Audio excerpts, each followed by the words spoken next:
माता और शिशु का विद्याध्ययन अध्यापन पढ़ना पढ़ाना एक बहुत बड़ा विश्वविद्यालय, अनुपम विश्व अर्थात ऐसा विश्वविद्यालय कहीं पर संसार में नहीं है जैसा विद्यार्थी बालक माता की बात पर श्रद्धा रखता है, माता की बात को प्रामाणिक मानता है, उसके प्रति श्रद्धा रखकर पढ़ता है, सुनता है।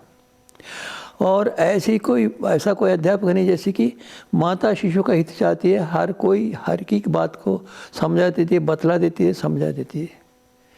ये विश्वविद्यालय अनुपम विश्वविद्यालय, ऐसा विश्वविद्यालय संसार में नहीं मिलेगा। वह जन्मदिन से लेकर उसके गुण दोष सीखता, जन्मदिन से लेकर माता के गुणों को दोषों को सीखता है। उसे वहाँ ध्वनि, अक्षर, शब्द, उच्चारण, वाक्य, अध्याय, शास्त्र, ज्ञान, विज्ञान, प्रेम, प्रीति, सेवा, सहानुभूति, दया, आचार, सुख, दुख, राग, द्वेष, चिंता, भय, ईर्ष्या, असूया, दंभ, अहंकार, उदारता, क्रोध, सत्य, असत्य, न्याय, अन्याय, आचार, अनाचार, नीति, नियम, श्रद्धा आदि का परिचय मिलता। इन सब का परिचय वहाँ से बालक को मिलता, माता के यहाँ रहते हुए ज्ञान प्राप्त होता है और दर्शन होता। ज्ञान का साक्षात्कार वहीं होता है। 43वां, वह अव्यक्त रूप से अपने विचार तथा ज्ञान को शिशु में भर देती है। अव्यक्त रूप से अपने विचार को माँ बालक को भेज देती, बतलाती, उसके हृदय में भर देती अव्यक्त रूप से।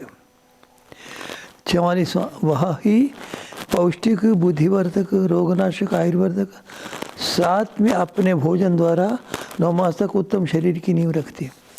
वास्तव में ये है, माता जो है ना, पौष्टिक, बुद्धिवर्धक, रोगनाशक, आयुर्वर्धक साथ में अपने भोजन द्वारा, माता का भोजन पौष्टिक होता है, बुद्धिवर्धक होता है, रोगनाशक होता है, आयुर्वर्धक होता है, साथ में होता है अपने भोजन द्वारा। ऐसा ना होता तो माता अभ्यास कर ले, पौष्टिक भोजन ले ले, बुद्धिवर्धक भोजन ले ले, रोगनाशक भोजन ले ले, आयुर्वर्धक भोजन ले, साथ में भोजन ले ले, उसके द्वारा 9 मास तक उत्तम शरीर की नींव।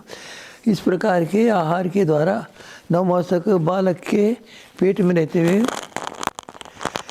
शरीर की नींव रखती है। बालक के शरीर की नींव कौन रखता है? माँ ही रखती है, अपने पेट में रखती है। भ्रूण के कुसंस्कारों को, माता के ऊपर जो बालक को भ्रूण होता उसके कुसंस्कारों को मिटाती जाती है, सुसंस्कारों को भरती जाती है। माता सुसंस्कार भरती है तो बालक के कुसंस्कार मिटते जाते हैं। 45वां, नारी अपने भोजन का 2/3 भाग बांट कर 9 मास तक बालक को देती है। जो मैंने बतलाया था, माता के भोजन का रस 3 भाग होता है, 2 भाग बालक के लिए, 1 भाग अपने लिए। जन्मने के बाद बहुत काल तक 1/3 भाग दूध के रूप में शिशु को पिलाते और अंदर नहीं। और वो जन्मने के पश्चात भी माता लगभग 8-10 मास तक तो माता का दूध अनिवार्य होता, 8-10 मास तक। तो इस प्रकार का माता के भोजन के रस का 2 भाग, 3 में से 2 भाग बालक को माता के द्वारा दूध के रूप में मिल जाते हैं। ये माता ही देती है और कोई नहीं देता। जन्मे हुए शिशु को उससे भिन्न कोई भी विद्या नहीं दे सकता। जन्मे हुए शिशु को जब वहीं लेटा रहता 5-6 मास तक, उसको माता से ऐसी कौन देता विद्या? माता से भिन्न कोई दे ही नहीं सकता। उससे मिली भाषा, भाव और स्तर ही संतान को भावी जीवन की रूपरेखा। माता की भाषा, माता के भाव, माता के जीवन का स्तर और संतान की भावी जीवन की रूपरेखा नींव है। वो उसके अनुसार बालक के जीवन का आरंभ होता है, नींव पड़ जाती है। नारी को श्री कहा है, ना शोभा है नारी। उसके बिना गृह की कल्पना ही नहीं होती। एक नारी के बिना गृह की कल्पना कोई कर ही नहीं सकता। गृह के बिना गृहाश्रम नहीं है, नारी के बिना गृह नहीं है, गृह के बिना गृहाश्रम नहीं है। नारी उस घर की शोभा है, नारी नींव है, नारी सब कुछ है। नारी न हो तो घर तो शून्य होता, वहाँ कोई आना नहीं चाहेगा, आना ही नहीं चाहेगा।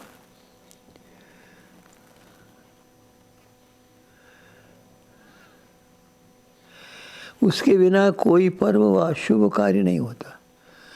कोई पर्व स्त्री के बिना नहीं होता, शुभ कार्य भी कोई करता ही नहीं। संपूर्ण साहित्य, परिवार, मानव समाज, समस्त शुभ कार्य, पर्व, उत्सव, सभाएं होती नीरस। यदि माता न हो, नारी न हो तो संपूर्ण साहित्य नीरस हो जाता, परिवार का स्वरूप नीरस हो जाता, मानव समाज नीरस हो जाता, समस्त शुभ कार्य, पर्व, उत्सव, सभाएं अधूरी रहते, नीरस हो जाते। इसलिए माता ही इन सबको सफल बनने में कारण बनती है। 52 आधुनिक वैज्ञानिकों ने 52 वर्ष पूर्व यह अभिप्राय व्यक्त किया था कि 52 वर्ष पूर्व आधुनिक वैज्ञानिकों ने यह अभिप्राय व्यक्त किया था कि नर के शरीर निर्माण में लगभग 60 करोड़ रुपयों के पदार्थ लग जाते। 52 वर्ष पहले नर के शरीर के निर्माण में 8 करोड़ रुपयों के पदार्थ लगते हैं। अब तो पता ही नहीं, उससे 100 गुना अधिक होगा। जबकि नारी के शरीर निर्माण में 60 करोड़ रुपयों के पदार्थ, 8 करोड़ पुरुष के शरीर के निर्माण में लग सकते हैं, तो 60 करोड़ नारी के शरीर के निर्माण में देख सकते हैं कितना बड़ा यंत्र परमात्मा ने रखा है। नारी का कितना महत्व है। वो भूमि में रहकर सारा का सारा काम करती है। वो भूमि का है, भूमि में रहने वाली है।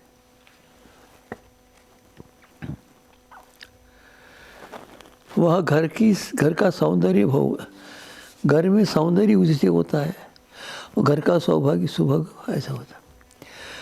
सभी मतों में माता को सर्वोच्च स्थान दिया गया। सभी मतों में, सभी संप्रदाय पथों में माता को सर्वोच्च स्थान दिया है ही। माता से बढ़कर सहायता बालक का कौन करता है? बालक की सहायता कोई नहीं करता। इसलिए सभी मतों में सभी मत वाले मानते हैं, समस्त मनुष्य मानते हैं, सारे मनुष्य मानते हैं कि उसको उसकी माँ से अनुपम सहायता उपकार मिला है। तो सभी को यही कहेगा माँ तो सबसे बड़ा गुरु है, सभी मत वाले मानेंगे।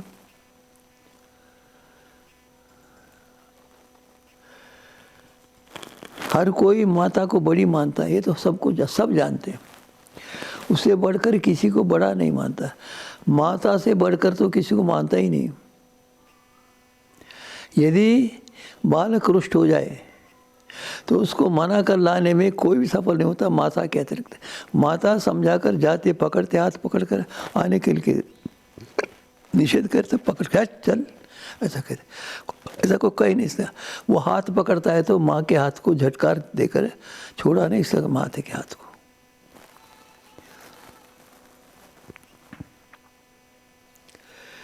हर कोई माता को बड़ी मानता है, उससे बढ़कर किसी को बड़ा नहीं मानता।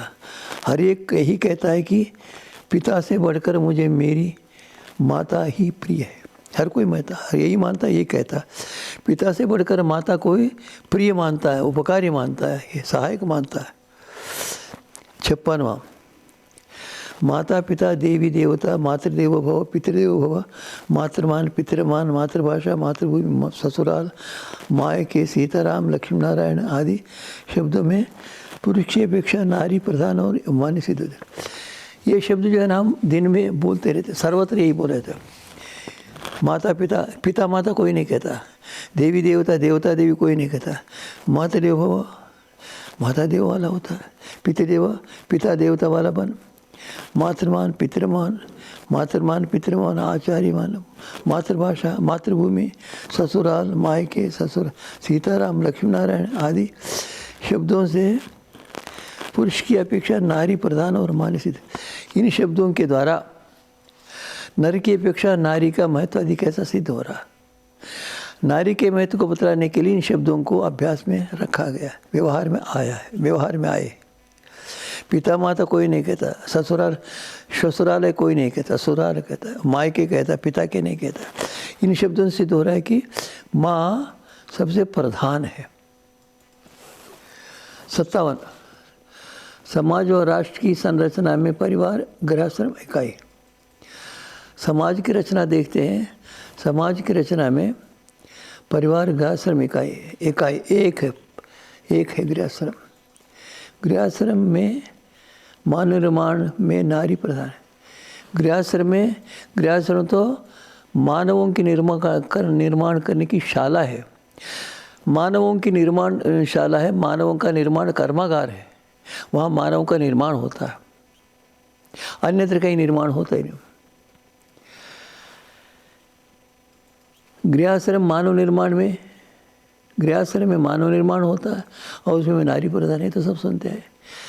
गृहाश्रम में निर्माता ही नारी है, वह ही प्रधान है गृहाश्रम में, और गृहाश्रम समाज संरक्षण का प्रथम इकाई का स्थान रखता है। नर के दोषों पर समाज इतना ध्यान नहीं देता जितना नारी के दोषों पर देता, क्योंकि नारी निर्माण करती है। नारी में कोई दोष हो तो दोष आएगा परंपरा से, इसलिए निर्माण करने में नारी प्रधान है।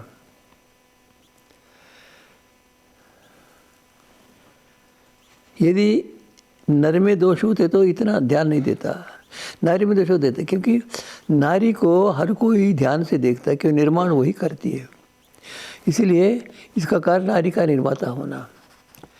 नारी निर्माण करती, इसलिए उसमें दोषों को देखते तो कहते ये दोष ठीक नहीं है।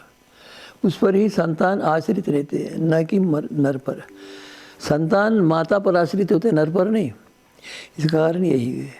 इसलिए नारी के दोष में, नारी में दोष को कोई सहन नहीं करता, समाज मानता नहीं, स्वीकृति नहीं करता। नर के दोष को कोई मान्यता नहीं, नारी के दोष को कोई स्वीकार नहीं करता। नारी में दोष हो तो कोई उसको अच्छा नहीं मानता, क्योंकि निर्माण वही करती है।